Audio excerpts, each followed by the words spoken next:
We're here to catch up with Hank, the man behind the camera, as he embarks on his training for the Ironman in Madison, Wisconsin.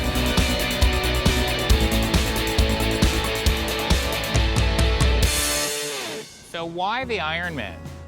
I don't really have a good reason for doing it other than I just wanted to challenge myself and I wanted something big to do. I'd done a few half marathons, I'd done my marathon before, and I thought the next logical step would be an Ironman because that's, you know, like the triathlon. So I thought I'll sign up for it and we'll see how it goes. Tell me about the training and some of the most challenging days you've had. When I started out, I'd have about 2 or 3 rides a week, and each ride was about 20 miles long, or 30 to 40 kilometers for my Canadian people. And those are about 2 to 3 times a week, and my longest one was maybe 50 kilometers. So nothing too crazy. And I'd have a run sprinkled in here and there, and like maybe 2 times at the pool. And that was my first couple weeks of training. And now fast forward like 8 months later, and I am swimming 3 times a week, I'm running 4 times a week.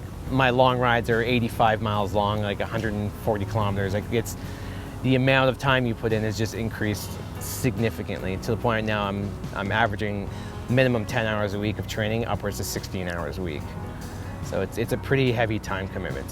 What you mostly see from people is like their accomplishments, or like the days that they did well, or you rarely see the the day-to-day slog of what training is. And it's not exciting, it's not pretty, you just do it and get it done. And the day-to-day is it can get pretty boring, and there are times when I just didn't want to do it. Like I was kind of burnt out, like because it's 6 days a week, almost 7 days a week sometimes, and there are days when diabetes things wouldn't be going right there, and I just wouldn't want to have to go out for a run, or I wouldn't want to have to go on my bike for 2 hours or ride on my bike trainer or whatever. But if you don't put the work in, you don't, it's true in anything, you just don't get the results, right? So all I can say is it's a grind, and some of the days when you just really don't feel like doing anything, you just gotta force yourself to do it. And I've had a lot of days where I was like, screw it, I'm not doing it, and I just didn't do it that day, and I kind of slacked off a few times here and there. But it's definitely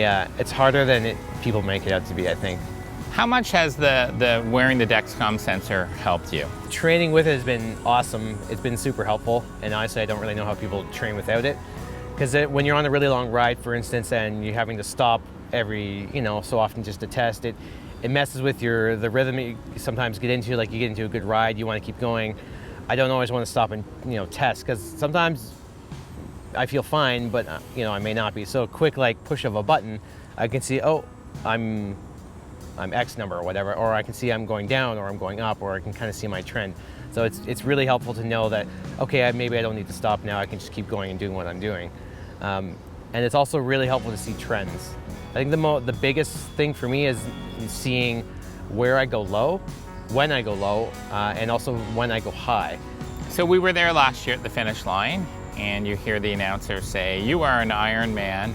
Have you played that out for yourself? On some of my runs, because I'm not a runner, I don't really like running that much. I'll do it because it's part of a triathlon and I'll get it done, but I'm not a huge fan of it. But on some of my long runs, like a few times I've envisioned that in my head. Mike Riley announcing your name at the end and running through the finish line, hopefully before midnight. A big thank you to Hank for giving us an inside peek at his training schedule for the Ironman in Madison, Wisconsin. We wish Hank all the best on his amazing journey to become an Ironman. If you want to follow his journey, his blog is listed right here below. Good luck, Hank, in your journey. We'll be cheering for you nice and loud. Until then, it's Sugar Free Shawn. Bye for now.